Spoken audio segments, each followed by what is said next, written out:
evening and welcome to the Election Radar. As part of our ongoing coverage right here on NDTV, we are crisscrossing the length and breadth of Uttar Pradesh. We covered election phase 1, phase 2, and now it's time for phase 3. On our journey, which started from Noida to Aligarh, to Deoband, Saharanpur, to Muzaffarnagar, to Rampur, to Swar, to Bareilly, Shahjahanpur, Kasganj, back to Rampur, and now from Rampur to this very important seat of Karhal. Now Karhal has its own importance. Number one, it's 5 kilometers away from Akhilesh Yadav and Mulayam Singh Yadav's native village called Saifai. Karhal is the stronghold of the Samajwadi Party. Karhal is a place where Mulayam Singh Yadav attended college and then taught students in the very same college. The Samajwadi Party feels that they have their bright prospects with Akhilesh Yadav contesting from Karhal because it will have an influence in the entire region and in effect the entire state. So on the show tonight, the big question that we are asking, or at least trying to decode, can the Samajwadi Party save its Karhal fortress from the Bharatiya Janata Party? Now let's explain this first with the help of some easy to understand graphics. Why did Akhilesh Yadav choose Karhal? Well, number one, Karhal is a Samajwadi Party bastion. The Samajwadi Party won 6 out of 7 times since the formation of this Vidhan Sabha constituency. Akhilesh choosing Azamgarh could have been seen as an attempt to consolidate the Muslim Yadav vote. Remember, he's an MP from Azamgarh. But choosing Karhal will be seen as an effort to project himself as a socialist leader, the guy who's taking forward the legacy of his father. Let's now take a look at the constituency, Karhal constituency, and then I'll explain the greater meaning behind him choosing this place and its impact, larger impact in the region. So Karhal has a total votes of 3,71,261. The number of male voters, 2,01,394. The number of female voters, 1,69,851. Now in 2017, the Samajwadi Party's Sovaran Singh Yadav defeated the BJP's Rama Shakya by 40,000 votes. Now why do I mention this? 2017 was a wave for the Bharatiya Janata Party. In the middle of that wave, Karhal was delivered to the Samajwadi Party by a margin of 40,000 votes. So it's a safe seat, an assumption that it is a safe seat for the Samajwadi Party. Now, the big question is, can Akhilesh Yadav retain the Karhal fortress and by extension also retain his control over a stronghold, this entire region? So why do we say this? Well, there are many districts in this region. You've got Etah, Etawah, Mainpuri, Kannauj, Kasganj, Farrukhabad, and in these districts are a total of 29 constituencies which were traditionally considered as the Samajwadi Party fortress. That this will definitely go to the Samajwadi Party. What happened in 2017 was that of these 29 seats, 22 went to the BJP. This was not the case in 2012 when the Samajwadi Party won. Samajwadi Party had a strike rate of 90%, more than 90% from the home turf. That is why they called it the home turf. But in 2017, this fortress was breached with Akhilesh Yadav back in his fortress Is this an attempt by the Samajwadi Party to regain control not in your home turf, but also send a message to the entire state? That is how significant Karhal is. We spent a whole day today, the later half of the day, because we traveled the first half, in Karhal, spoke to a number of people. Let's listen in to what they had to say.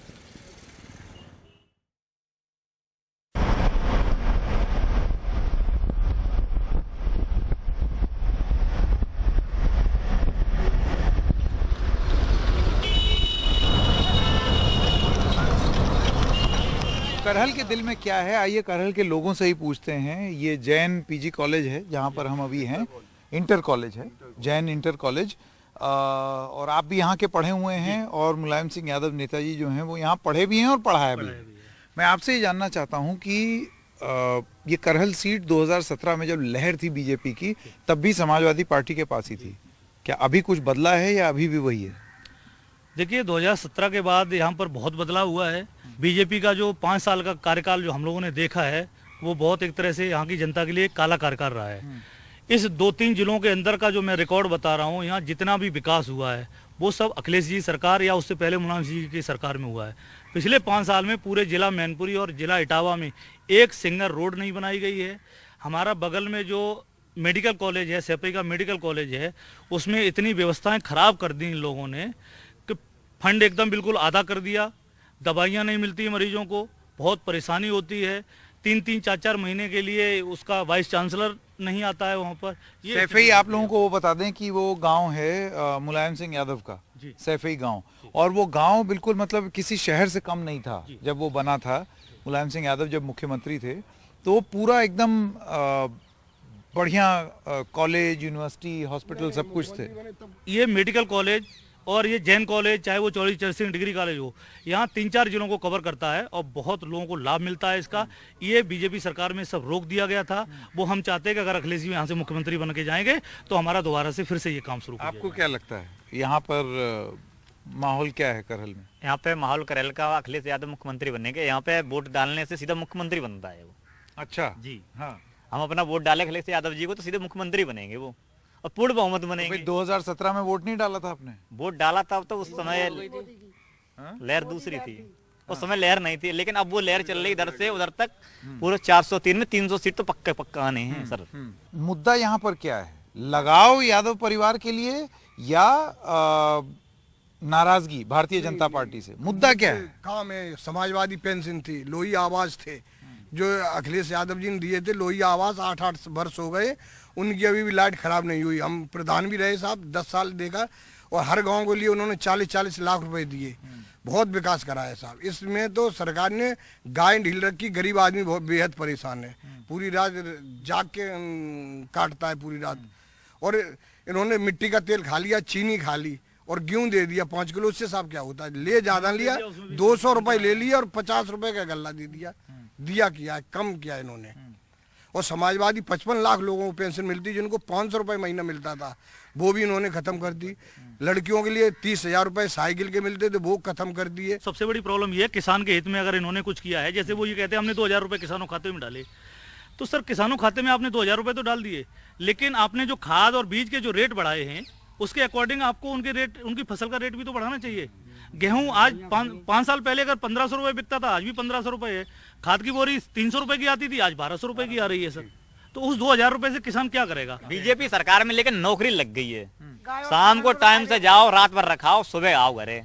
दिन भर तो रखा नहीं, रात भर duty लग गई है साहब। तो कम होगा बीजेपी सरकार। वो झूठों की लहर थी, ये सच्चाई की लहर है साहब। 70% किसान साहब इसका विरोध कर रहा है बीजेपी सरकार का, इसको कोई रोक। बहुत बहुत धन्यवाद आप सबका हमारे साथ जुड़ने के लिए।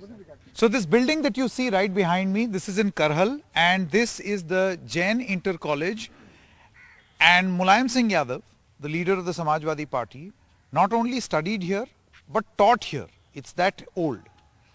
And when you are in Karhal, the opinion of those who passed out from this school, this prestigious organization in the region, they hold some amount of influence on the decision-making process of those outside. It's a big campus, Akhilesh Yadav has promised that if he comes to power, he'll make this into a university. Will that promise be fulfilled? Because there is a prerequisite. He has to win Karhal first, win the entire region which is considered his stronghold first, and then win the rest of the state of Uttar Pradesh. So let's talk about the history of this college. I have with me Mr. Wayan Dubey, the principal of the Jain Inter College. Thank you very much for joining us. Thank you. Mulayam Singh Yadav कब पढ़े? 1955 में कक्षा 9 के विद्यार्थी बनकर के यहाँ आए थे और 1959 में यहाँ से इंटरमीडिएट की परीक्षा उत्तीर्ण करने के बाद हायर एजुकेशन के लिए शुक्राबाद गए। वहाँ जाकर के ग्रेजुएशन किया, ग्रेजुएशन करने के बाद फिर बीटी की और बीटी करने के बाद 1963 में सहायक अध्यापक के पद पर इस विद्यालय में कार्यरत हुए। 1974 तक सहायक अध्यापक रहे। 74 में क्योंकि राजनीति के फील्ड में ही उनको जाना था, जा चुके थे, जाना नहीं था, 67 में विधायक बन गए थे तो जा चुके थे। 1974 में राजनीति विज्ञान के प्रवक्ता पद पर उनको प्रमोट किया गया, राजनीति विज्ञान के प्रवक्ता बने। इस कॉलेज की पहचान क्योंकि उनसे है, तो कभी ऐसी स्थिति नहीं आती है कि लोग कॉलेज से ही भेदभाव कर दें? क्योंकि देखिए दो चीजें मैं आपको बताऊं कि नेताजी जब राजनीतिक रूप से नहीं, दूसरी मजबूरियां भी हैं कुछ। मजबूरी क्या है कि ये विद्यालय जो मान्यताएं नेताजी स्थापित करके गए हैं, वो मान्यताएं ये स्थापित करके गए हैं कि मंडल में नहीं प्रदेश में अध्ययन और अध्यापन दोनों मामलों में, रिजल्ट के मामले में ये गिने चुने विद्यालयों में गिना जाता है। इसकी टक्कर का मैनपुरी जनपद में कोई विद्यालय नहीं है, मंडल और प्रदेश में भी अपना स्थान रखता है। तो जो अवॉइड करना भी चाहे, लेकिन इसकी जो मान्यताएं हैं उनकी वजह से इसको अवॉइड करने की किसी की हिम्मत नहीं है, कोई ऐसी हिमाकत नहीं कर पाता है कि इस विद्यालय को अवॉइड करके अलग से निकल जाए हम। ये सब की सरकार किसी की भी हो, सरकार कोई भी हो, सरकार कोई भी अभी यहाँ लोगों से बात हो रही थी, स्थानीय लोगों से, उन्होंने बोला कि इतने सारे वो बने अस्पताल वगैरह जो नए बने, अब वहाँ पर दवाइयाँ तक नहीं आ रही हैं, ऐसी शिकायत कुछ लोगों को थी। मुझे लगा मैं आपसे पूछ दूं। राजनीतिक कारण काम कर रहे हैं, ये सच है कि ये वर्तमान की जो सरकार है, एक यूनिवर्सिटी को, मेडिकल यूनिवर्सिटी को जो फैसिलिटीज मिलनी चाहिए, उसके लिए जिन फंड्स की जरूरत है वो फंड्स अवेलेबल नहीं करा रही है। वो यहाँ नहीं हो रहा, वो नहीं हो पा रहा है। ये है तो सरकारी ही कॉलेज, ये बिल्कुल एडेड स्कूल है। अब हाँ, ये सच है कि जब नेताजी की सरकार होती है या हमारी सरकार होती है, ऐसे कहेंगे हम, तो फिर हमारे पास अतिरिक्त फंड्स, अतिरिक्त मदद भी हमें मिलती है, चाहे वो हॉस्टल के रूप में हो, चाहे बच्चियों के कॉमन हॉल के रूप में हो, चाहे कंप्यूटर की लैब के रूप में हो। ढेर सारी चीज सुविधाएं हमको मिलती हैं जो इन सरकारों में हम वंचित रहते हैं इससे। दुबे जी, एनडीटीवी से बात करने के लिए आपका बहुत बहुत धन्यवाद। थैंक यू सर, बहुत बहुत धन्यवाद। तो करहल में ही एक कबरई गांव भी है जहां पर हम आए हैं, जहां के लोगों के विचार भी सुनने बहुत ज़रूरी है। ग्रामीण इलाका है। आपका शुभ नाम? शिवराम सिंह। ये बताइए कि यहाँ बगल में ही सैफई है, शहर में आप जाएं तो हर जगह समाजवादी पार्टी की टोपी दिखती है, एक जज्बात जुड़े हुए हैं लोगों के। क्या आप भी उस जज्बात में जुड़े हुए हैं समाजवादी पार्टी के साथ? समाजवादी पार्टी साथ में नहीं जुड़े, भ्रष्टाचार और मतलब गुंडों की पार्टी है। हाँ। इससे मतलब हम लोग मतलब निष्पक्ष चुनाव बघेल जी को हम जिताना चाहते हैं। हाँ। हमारा भ्रष्टाचार हम लोग। ऐसा क्यों, क्या दिक्कत है? ऐसा दिक्कत ये है कि यहाँ करहल की अगर बात करें, करहल की बात करेगा, सपा सरकार बनती है तो हम लोगों को मतलब खेत लूटे जाएंगे, घर पे कब्जा और बहन बिटिया की। ये झूठ बोल रहे हैं। सपा पार्टी विकास होता है, जो काम कराया सब समाजवादी पार्टी नहीं कराया है। समाजवादी पार्टी सैद्धांतिक पार्टी है और जो है विकास मुलायम सिंह अखिलेश जी ने कराया है। भाजपा ने कोई विकास नहीं बिल्कुल गंद कराया। 1000 का सिलेंडर साक्यों का शोषण किया है तो मतलब समाजवादी पार्टी ने किया है।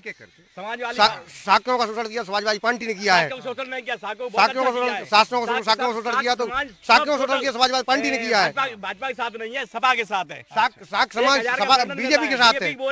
शाक्य समाज डीएपी बोरी 2000 की मिल रही है। 2000 मतलब 2000 की मिली ब्लैक में खाद आग में डालने के लिए। अच्छा, ठीक है। और नौकरियां नहीं दे रहे, बेरोजगारी बहुत बढ़ गई है। और जो है भाजपा सरकार में जैसे अजय मिश्रा रहेगा टेनी, उसने 8 किसानों को रोंद कर मार दिया है।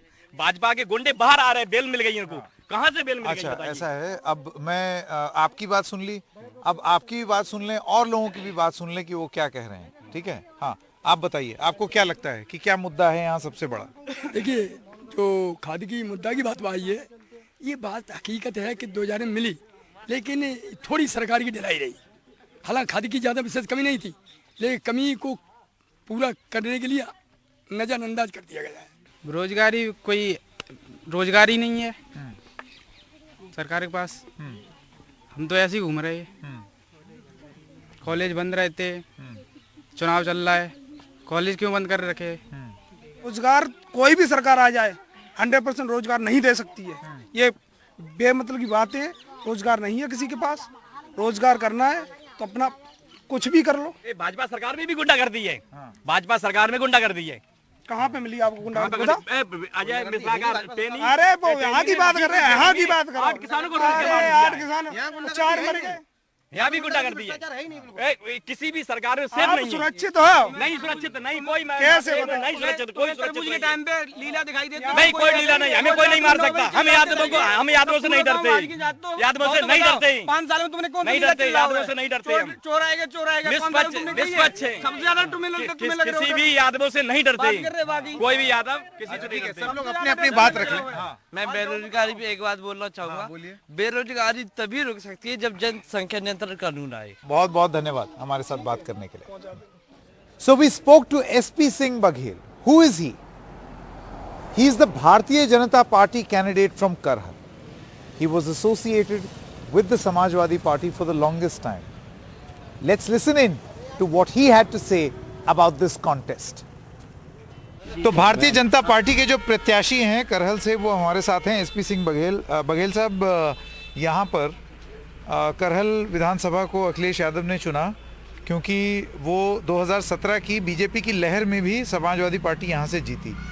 ऐसे में आप केंद्र में मंत्री सांसद रह के और अब यहाँ से आकर के, ये आपको नहीं लगता है कि बड़ा मुश्किल होगा आपके लिए लड़ाई? नहीं, ज़्यादा आसान कर दिया। कैसे?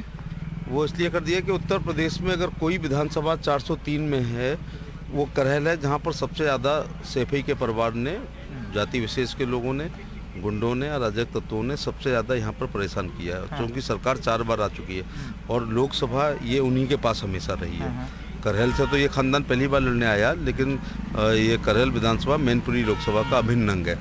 तो यहाँ इतना शोषण हुआ है, इतना प्लाटों पे कब्जे हुए हैं, ज़मीनों पे कब्जे हुए हैं, गरीब आदमी ने उधार ले लिया, इकरारनामा किया, लौटाता है तो भी बैनामा में कन्वर्ट हो जाता है। लड़की सुरक्षित नहीं, कानों के कुंडल सुरक्षित नहीं, भैंस सुरक्षित नहीं। यहाँ पर भैंसों को लूटा जाता है। पहले हम छोटे थे भैंस चोरी होती थी, लेकिन यहाँ कट्टा लगा के आते हैं, मैक्स में लाते हैं, लाद ले जाते हैं और अलीगढ़ के कट्टी खाने या फिरोजाबाद में वो काट दिए जाते हैं। तो ये सीट पे जिस पे सबसे ज़्यादा आतंक अत्याचार रहा, इसलिए हमारी आसान हो गई है। नहीं, पर आप देखें कि यहाँ पर एक माहौल ये बनाया जा रहा है कि नई हवा है, नई सपा है, उसको आप किस तरीके से देखते हैं? उसको इसलिए देखते हैं कि 2012 के चुनाव में अखिलेश यादव ने डीपी यादव आदि की टिकट काट के एक संदेश दिया और जनता मूर्ख बन गई। एक वो करके कि मैं एनवायरनमेंट इंजीनियर हूँ, मैं तो वैसा नहीं हूँ। लेकिन जिस दिन उन्होंने शपथ ली थी ना, उसी दिन वो पूरा मंच गिराया गया था।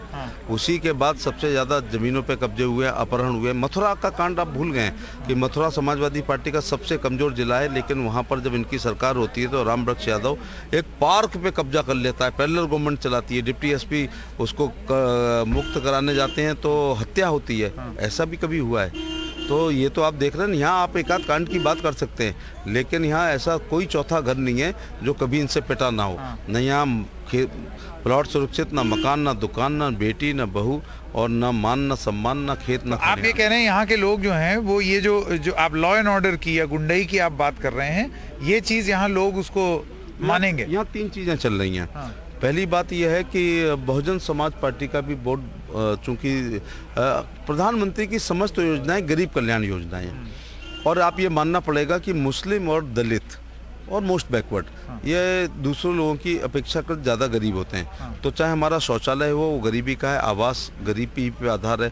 और सबसे बड़ी चीज़ है जो पीडीएस सिस्टम से प्रधानमंत्री जी 18 महीने से जो निःशुल्क 80 करोड़ लोगों को अगर निःशुल्क 18 महीने से दे रहे हैं, तो प्रत्येक गाँव में 80 लोग जरूर खा रहे हैं। ठीक है। और दूसरी बात है, मुख्यमंत्री जी का भी आ रहा है। मुख्यमंत्री जी तेल और नमक मिल रहे हैं। एनडीटीवी है। आज तक की श्वेता जी आई थी, किसी से पूछा उन्होंने कि आप वोट किसने देंगी? तो उनने लोकल भाषा में कहा जिनकी खाई हैं उनकी बजाई हैं। वो समझ नहीं पाई तो मैंने कहा कि जिनकी खाएंगे उनकी बजाएंगे, ऐसा उनने कहा। दूसरे गांव में फिर वो महिलाओं से बहुत पूछती थी कि आप किसे वोट देंगी, तो उन्होंने कहा भाजपा को। क्यों? कि नून खाए रहे हैं बिटिया हम उनको, नून नमक को कहते हैं जिसको आप लोग सॉल्ट कहते हैं। तो ये खानदानी जिला है, यहाँ अपमान भी याद रखते हैं और एहसान भी याद रखते हैं। तो केंद्र सरकार की कल्याणकारी योजनाएं, राज्य सरकार की योजनाएं और यूपी का लॉ एंड ऑर्डर और बूथ अध्यक्ष से राष्ट्रीय अध्यक्ष ने यहाँ बहुत परिश्रम की पराकाष्ठा किया। उससे पसीने से फूल खिल रहेगा। दूसरी बात है कि बच्चे का मनी ऑर्डर अगर वो बाहर है वो लेट हो सकता है, लेकिन अगर मेरी गाड़ी के बराबर 2 गज जमीन भी किसी किसान की खतौनी में है लैंड रिकॉर्ड्स में, तो 2000 वाली 10वीं किस्त उसके खाते में आ चुकी है। ये राजीव गांधी वाला नहीं है कि 1 रुपया भेजे और 15 पैसे पहुंचे।